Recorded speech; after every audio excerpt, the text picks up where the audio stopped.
ओम। चुनौतियों का चिंतन, हमारा घर हमारी जिम्मेदारी। 7वां भाग। विषय संख्या 5। नशे की गिरफ्त, युवा दोषी या पीड़ित।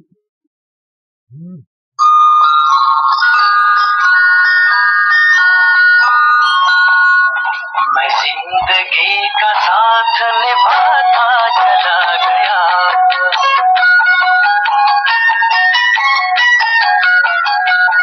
हर फिक्र को तुम्हें मैं उड़ाता चला गया, हर फिक्र को तुम्हें मैं आज भी यह गाना नई पीढ़ी के मुंह से खूब सुना जा सकता है। हालांकि युवा मन को जोश व उमंग की उम्र कहा जाता है। यही उम्र का पड़ाव होता है जब भविष्य को लेकर युवा मन द्वारा लक्ष्य साधा जाता है। दुर्भाग्यवश आज जो युवा नशे की गिरफ्त में जकड़ा जा रहा है, शायद यह गाना सुनकर ऐसा ही एहसास होता कि परिवार की जिम्मेदारी, अपने पारिवारिक एवं सामाजिक कर्तव्य कोई माने नहीं रखते। इंसान पैदा होकर फिक्र को धुएं में उड़ा सकता है, जबकि हमारे समाज में नशे को सदा बुराइयों का प्रतीक ही माना गया है। लेकिन आजकल नशा यानी शराब, सिगरेट, इसके अलावा अन्य सस्ते एवं महंगे नशे का सेवन अब बुराई का नहीं बल्कि आधुनिकता का प्रतीक बनता जा रहा है। जबकि सब जानते हैं कि नशे के सेवन से मानव के विवेक के साथ सोचने समझने की शक्ति नष्ट हो जाती है। वह अपने हित अहित और भले बुरे का अंतर नहीं समझ पाता। 31 दिसंबर 2022 को भाजपा सांसद और केंद्रीय मंत्री कौशल किशोर ने ट्वीट करके एक अपील करते हुए लिखा था कि मैंने एक गलती करके अपने नशा करने वाले लड़के की शादी कर दी, जिसकी वजह से आज मेरी बहू विधवा हो गई। अब कोई और लड़की विधवा न हो, इसलिए अपने लड़कियों की शादी किसी भी नशा करने वाले व्यक्ति से न करें, चाहे वह कितने बड़े पद पोस्ट पर हो और चाहे कितना ही वह अमीर हो। नए साल की पूर्व संध्या पर जब इस संदेश को ट्वीट करके सांसद ने अपना दर्द जाहिर किया तो लोग भावुक हो गए। यह केवल एक सांसद के घर की कहानी नहीं है।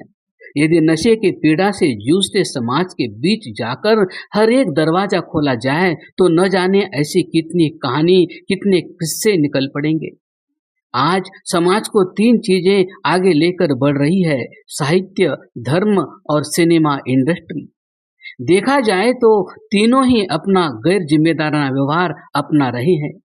विडंबना देखिए, आप तीर्थ स्थानों पर जाओ या तथाकथित बाबाओं के आश्रमों में उनके हाथ में चिलम दिखाई देती है। साहित्य भी आज दिन पर दिन विषैला होता जा रहा है। इसके बाद सिनेमा के उदाहरण तो सभी लोग जानते हैं। इन सब का शिकार आज हमारा युवा हो रहा है।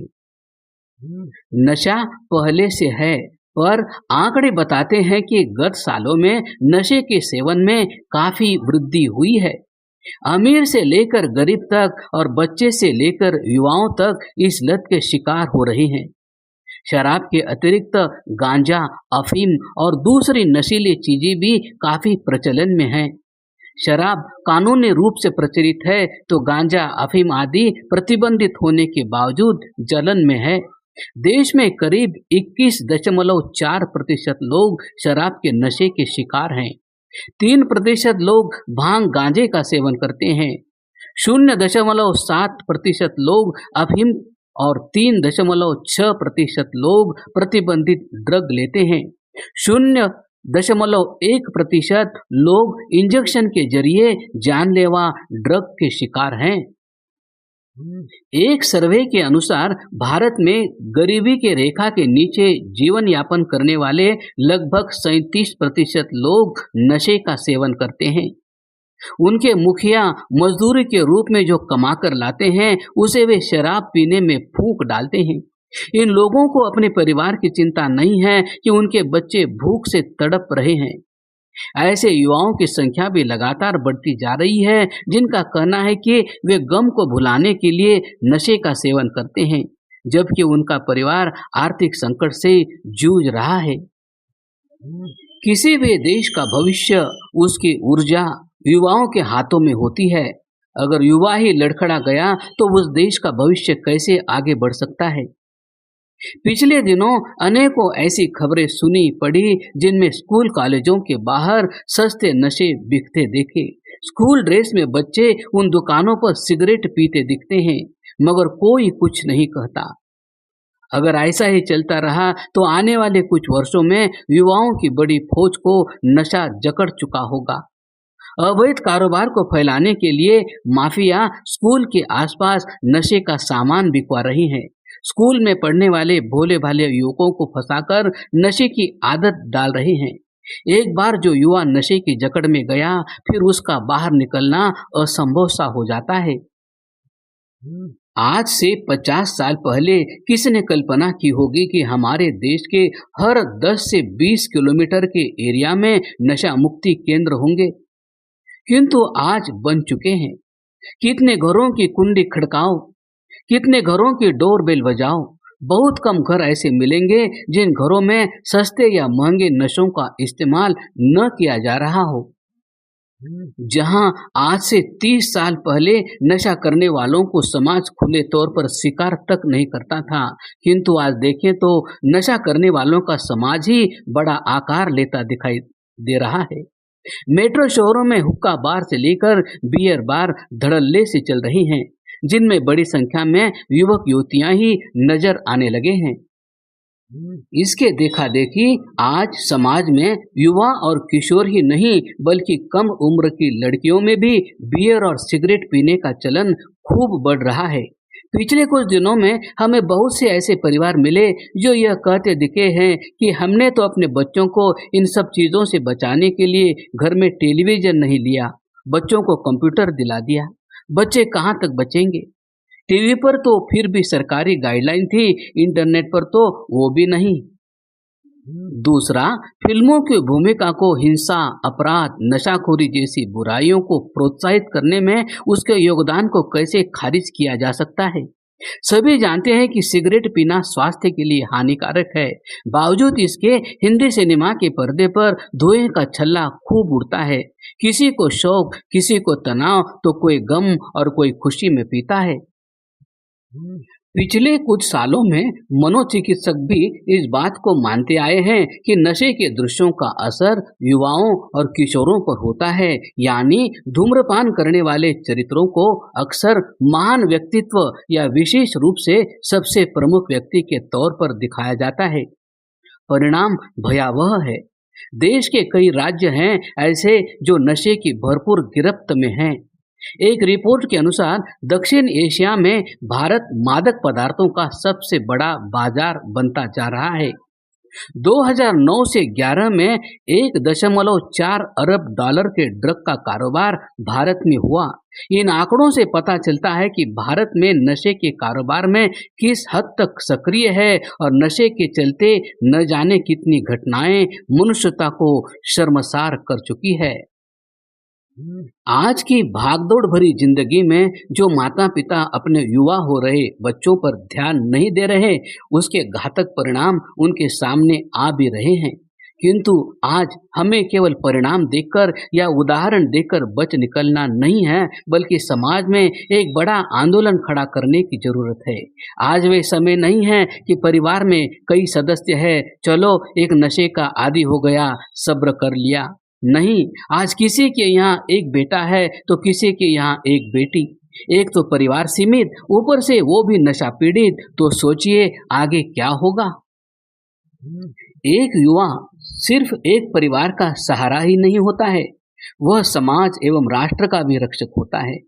वो युवा ही कल IAS बनेगा, वो ही डॉक्टर, जज, पुलिसकर्मी, राजनेता, सेना के सिपाही से वैज्ञानिक तक वही बनेगा। सिर्फ इतना ही नहीं, वो ही माता पिता बनेंगे। अगर आज वो ही नशे की जकड़ में रहेगा तो सोचिए कैसा होगा राष्ट्र का भविष्य। अगर यह परिवार, समाज एवं राष्ट्र का रक्षक नशे में लिप्त हो गया तो आगे की भयावह कल्पना आप स्वयं कर सकते हैं। घटनाएं लगातार सामने आती रहती है। 31 दिसंबर 2012 की काली रात जब 4 युवक नशे का शिकार होकर एक लड़की को 12 किलोमीटर तक गाड़ी से घसीटते रहे थे। अगर अभी भी नशे के विरुद्ध सामाजिक आंदोलन नहीं किया गया, जन जागृति पैदा नहीं की गई, तो आने वाला समय ऐसे खबरों से समाचार पत्र भरा रहा होगा और हम निशब्द होकर सोच रहे होंगे कि काश समय रहते हर घर की कुंडी खटखटाई होती, हर घर की डोरबेल बजाई होती, तो आज यह दिन नहीं देखना पड़ता।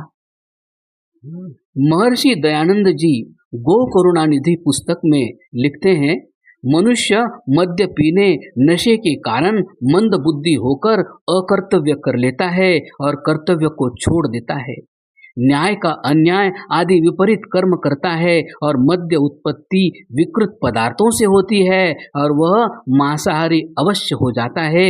इसलिए इसके पीने से आत्मा में विकार उत्पन्न होते हैं।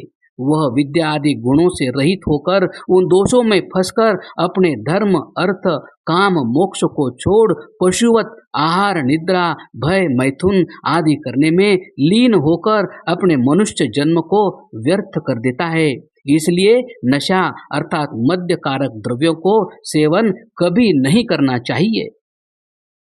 वैसे भांग आदि पदार्थ भी मादक हैं, इसलिए इसका सेवन कभी न करें, क्योंकि ये बुद्धि का नाश करके प्रमाद आलस्य और हिंसा आदि में मनुष्य को लगा देते हैं। इसलिए मद्यपान के समान इनका भी सर्वथा निषेध ही है। महर्षि दयानंद सरस्वती अपने ग्रंथ सत्यार्थ प्रकाश में लिखते हैं कि अनेक प्रकार के मद्य गांजा अफीम आदि आदि जो बुद्धि का नाश करने वाले पदार्थ हैं उनका सेवन कभी न करें। चिंतन और समाधान। आज इस बात का चिंतन जरूरी है कि आखिर इस नशे के बढ़ चुके कारोबार को बढ़ाने का षड्यंत्र कौन रहा है। आखिर किसी की तो जरूरत इससे पूरी होती होगी। कहीं यह भारत के नौजवानों की दुनिया भर में बढ़ती धमक को रोकने का षड्यंत्र तो नहीं। कहीं यह भारत के भविष्य को कमजोर करके समाप्त कर देने का षड्यंत्र तो नहीं। सिर्फ एक उदाहरण से समझिए, किसी का घर बर्बाद करना हो तो उसके एक युवा को नशे की लत लगवा दो और कुछ करने की जरूरत नहीं।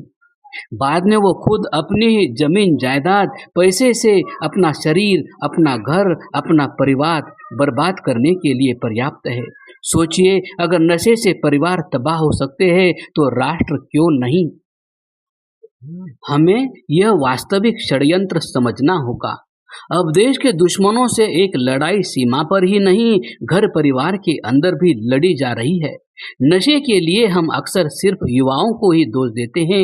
वास्तव में वो अकेला युवा दोषी नहीं है, वह पीड़ित भी है। असली दोषी तो वो हैं जो हमारे समाज एवं राष्ट्र को समाप्त करने के लिए अपने षड्यंत्र का शिकार हमारे युवा को नशे का आदी बना रहे हैं। पहले नशा बेचो, धन कमाओ, उसकी बुद्धि और जवानी बर्बाद करो और जब तेजहीन और बलहीन होकर बीमार हो जाए तब उन्हें अपनी दवाइयां बेचो, उससे फिर पैसा कमाओ। आप देखेंगे कि वास्तविकता में बहुत बड़ी संख्या में आज युवा इस चक्र में फंस चुका है। आखिर ये नशे का पैसा किसकी जेब में जा रहा है और दवाओं से कमाई कौन कर रहा है, सोचना तो हमें ही है। यह एक किस्म का आर्थिक एवं राजनीतिक षड्यंत्र है जिसमें युवा को अपराधी बनाया जा रहा है। असल में वह शिकार है, वह दोषी नहीं, विक्टिम है। समाधान। इस षड्यंत्र का दूसरा कोई समाधान नहीं है। अगर समाधान है तो प्रेम से समझाने का, उसे जगाने का, युवा को इस षड्यंत्र के गहराई बताने का। वरना सदियों के गुलामी से बाहर आया यह भारत जो आज विश्वगुरु बनने की ओर अग्रसर है, पुनः नशे के गुमनाम अंधेरे में गुम हो जाएगा। समाधान है इसकी चर्चा करना, युवाओं को दोष न देकर उनसे सहानुभूति पूर्वक व्यवहार करना।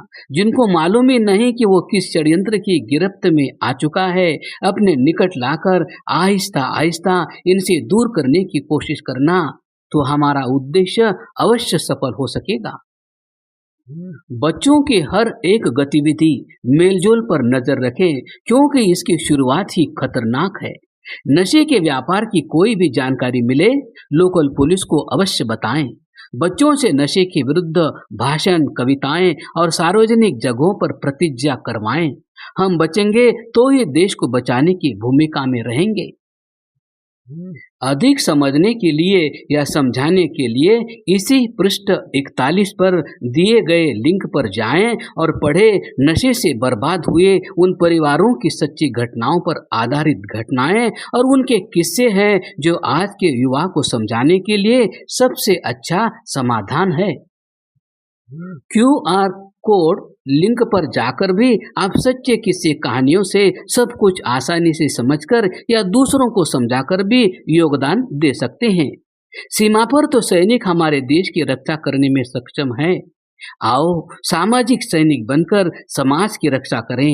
यही है आज देश की सबसे बड़ी जरूरत।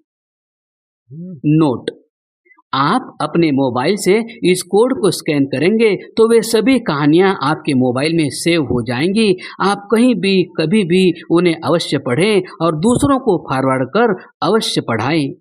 इसके लिए आप विशेष रूप से प्रकाशित ये नशा कैसा है वैदिक प्रकाशन .com से मंगवा सकते हैं। क्रमशः